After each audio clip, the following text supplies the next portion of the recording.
इब्तिदा है रब्बे जलील के बाबरकत नाम से जो दिलों के भेद खूब जानता है। अस्सलाम वालेकुम व्यूअर्स, उम्मीद करता हूँ कि आप सब अल्लाह के फजल से ठीक होंगे। व्यूअर्स, आज की वीडियो में मैं आपको अकीदा नबूवत के बारे में बयान करूंगा और इस बात के बारे में बताऊंगा कि मुसलमान के लिए जिस तरह ज़ात व सिफ़ात का जानना ज़रूरी है कि किसी ज़रूरी का इनकार या महाल का असबात इसे काफर ना कर दे, इसी तरह ये जानना भी ज़रूरी है कि नबी के लिए क्या जायज़ है और क्या वाजिब और क्या महाल के वाजिब का इनकार और महाल का इकरार मौजब एक कुफर है। और बहुत मुमकिन है कि आदमी नादानी से खिलाफ अकीदा रखे या खिलाफ बात जुबान से निकाले और हलाक हो जाए। व्यूअर्स, आप जानते हैं कि अल्लाह ताला ने हजरत मोहम्मद सल्लल्लाहु अलैहि वसल्लम को खातमुन नबिय्यीन बनाकर भेजा कि आप सल्लल्लाहु अलैहि वसल्लम के बाद क़यामत तक ना कोई नबी आएगा और ना ही आपका कोई सानी है। व्यूअर्स, बढ़ते हैं वीडियो की जानिब और मैं आपको बताता हूँ अकायद की रोशनी में कि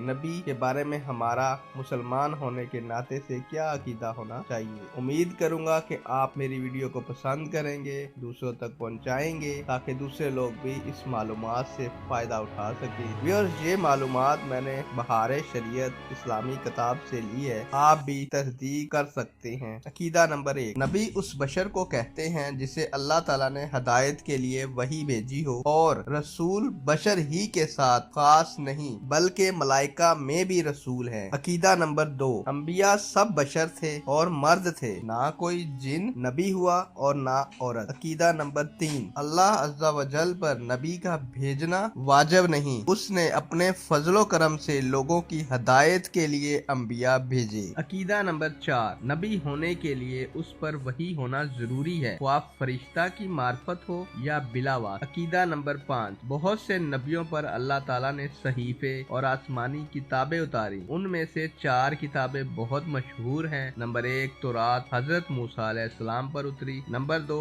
जबूर हजरत दाऊद अलैहिस्सलाम पर उतरी। नंबर 3 इंजील हजरत ईसा अलैहिस्सलाम पर नाज़िल हुई। नंबर 4 कुरान अजीम के सबसे अफजल किताब है, सबसे अफजल रसूल हजरत मोहम्मद सल्लल्लाहु अलैहि वसल्लम पर नाज़िल हुई। कलाम इलाही में बाज से अफजल होना इसके ये मायनी है कि हमारे लिए इसमें सवाब ज्यादा है, वरना अल्लाह अज़्ज़ा वजल एक, उसका कलाम एक, उसमें अफजल व मफजूल की गुंजाइश नहीं। सुबहान अल्लाह। उम्मीद करता हूँ व्यूअर्स कि आप जाग रहे होंगे और सुन रहे होंगे और मेरी बातों पर अमल करेंगे और इस वीडियो को शेयर भी करेंगे। अकीदा नंबर 6, प्यारे भाइयों, अकीदा नंबर 6 ये है, सब आसमानी किताबें और सहीफे हक हैं और सब कलाम में अल्लाह हैं, उनमें जो कुछ इरशाद हुआ सब पर ईमान जरूरी है, मगर ये बात अलबत्ता हुई कि अगली किताबों की हिफाजत अल्लाह ताला ने उम्मत के सुपुर्द की थी, उनसे उसका हिफज ना हो सका। कलाम इलाही जैसा उतरा था उनके हाथों में वैसा बाकी ना रहा,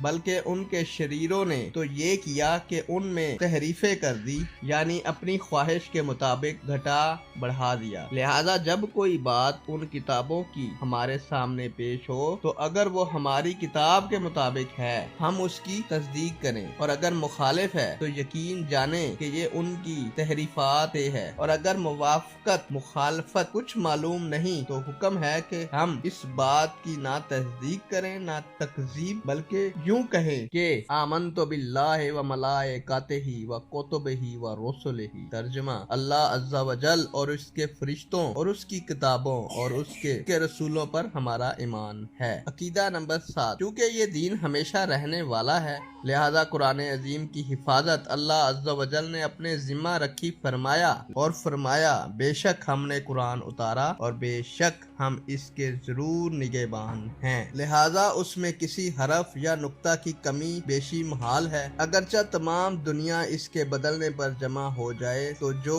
ये कहे कि इसमें के कुछ पारे या सूरतें या आयतें बल्कि एक हरफ भी किसी ने कम कर दिया या बढ़ा दिया या बदल दिया, कतन काफिर है कि इसने उस आयत का इनकार किया जो हमने अभी बताई। अकीदा नंबर 8, कुरान मजीद किताब اللہ ہونے پر اپنے آپ دلیل ہے کہ خود اعلان کے ساتھ کہہ رہا ہے، اگر تم کو اس کتاب میں جو ہم نے اپنے سب سے خاص بندے حضرت محمد صلی اللہ علیہ وآلہ وسلم پر اتاری کوئی شک ہو تو اس کی مثل کوئی چھوٹی سی سورت کہہ لاؤ اور اللہ کے سوا اپنے سب حمایتیوں کو بلاؤ۔ اگر تم سچے ہو تو اگر ایسا نہ کر سکو اور ہم کہہ دیتے ہیں ہرگز ایسا نہ کر سکو گے تو اس آگ سے ڈرو جس کا ایندھن آدمی اور پتھر ہے جو کافروں کے لیے تیار کی گئی ہے۔ لہذا دوستو، کافروں نے اس کے مقابلے میں جی توڑ کوششیں کی مگر اس کی مثل ایک سطر نہ بنا سکے اور نہ بنا سکیں گے۔ مسئلہ ویورز ایک بتاتا چلوں، اگلی کتابیں یعنی